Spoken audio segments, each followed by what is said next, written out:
Hi friends, welcome to Women's Nest. இன்றைக்கி நம்ம பார்க்க போகிறது ஸ்டஃப்டு பிரெட் பஜ்ஜி.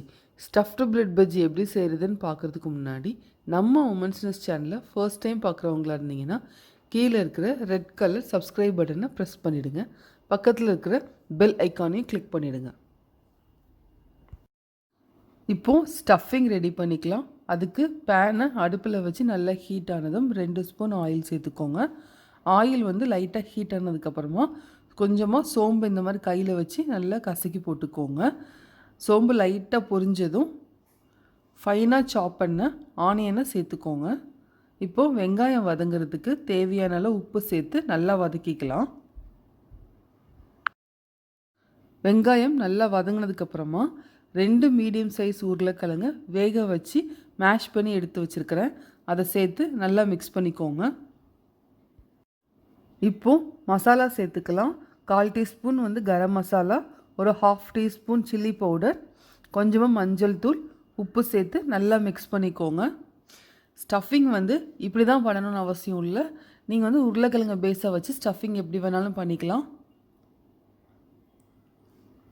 நம்மளோட ஸ்டஃபிங் வந்து இப்போ ரெடி ஆகிடுச்சு. நீங்கள் எடுத்து தனியாக ஆற வச்சு எடுத்துக்கோங்க. இப்போது பஜ்ஜி மிக்ஸ் வந்து ரெடி பண்ணிக்கலாம். அதுக்கு ஒரு பவுலில் 3லேருந்து 4 ஸ்பூன் கடலை மாவு சேர்த்துக்கோங்க. 2 ஸ்பூன் சில்லி பவுடர் உங்கள் காரத்துக்கு ஏற்ப, கொஞ்சமாக உப்பு சேர்த்து நல்லா மிக்ஸ் பண்ணிக்கோங்க. எல்லாம் சேர்த்து நல்லா மிக்ஸ் பண்ணதுக்கப்புறமா 2லேருந்து 3 ஸ்பூன் இட்லி மாவு சேர்த்துக்கோங்க. இட்லி மாவு சேர்த்திங்கன்னா ரொம்ப கிறிஸ்பியாக இருக்கும் பஜ்ஜி.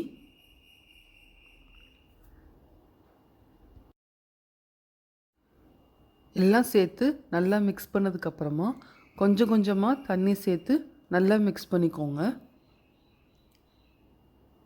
நல்லா தோசை மாவு பதத்துக்கு ரொம்ப தண்ணியாகவும் இல்லாமல் கெட்டியாகவும் இல்லாமல் நல்லா கரைச்சி எடுத்து வச்சுக்கோங்க.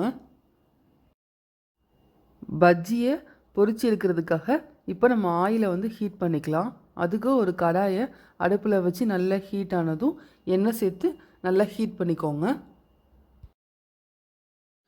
இந்த மாதிரி 2 பிரெட் ஸ்லைசஸை எடுத்துக்கோங்க. ஒரு பிரெட் ஸ்லைஸில் நம்ம ரெடி பண்ணி வச்ச ஸ்டஃபிங்கை வந்து மேலே அப்ளை பண்ணிக்கலாம். சாஸ் வந்து உங்களோட ஆப்ஷனல் தான். அப்ளை பண்ணிவிட்டு நம்ம இன்னொரு பிரெட் ஸ்லைஸில் மேலே வந்து கவர் பண்ணிக்கலாம். இந்த பிரெட்டை கிராஸாக கட் பண்ணி எடுத்துக்கோங்க. சாண்ட்விச் கட் பண்ணுவீங்கள்ல, அந்த மாதிரி கிராஸாக கட் பண்ணி எடுத்துக்கோங்க.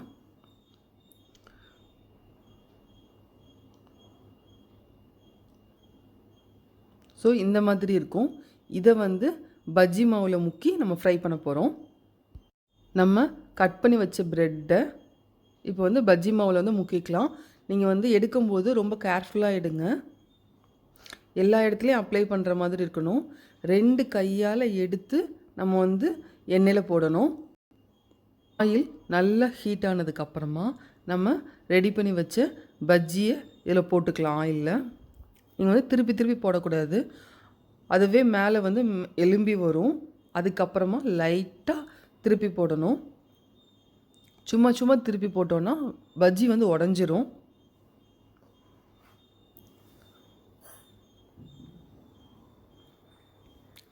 ஸோ ரொம்ப ஈஸியாக ஸ்டஃபிங் பிரெட் பஜ்ஜி வந்து செஞ்சிடலாம். ஆனால் அந்த எண்ணெயில் போடும்போது மட்டும் கொஞ்சம் கேர்ஃபுல்லாக போடணும். ஏன்னா பிரியாமல் வரணும்ல, அதுக்காக. ஸோ இப்போ இன்னொரு சைடு திருப்பி போட்டுக்கலாம். நம்மளோட பஜ்ஜி வந்து இப்போ சூப்பராக ரெடி ஆயிடுச்சு. ரொம்ப ஈஸியாக ஸ்டஃபிங் பிரெட் பஜ்ஜி செஞ்சிடலாம். எப்பயும் போல் ஒரே மாதிரி வாழைக்காய் பஜ்ஜி, பிரெட் பஜ்ஜின்னு தனியாக சாப்பிட்றதுக்கு இந்த மாதிரி ஸ்டஃப் பண்ணி சாப்பிட்டா ரொம்ப நல்லாயிருக்கும்.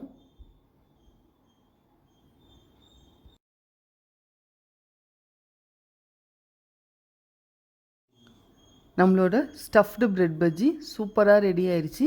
இப்போ நம்ம கட் பண்ணி பார்க்கலாம் வாங்க.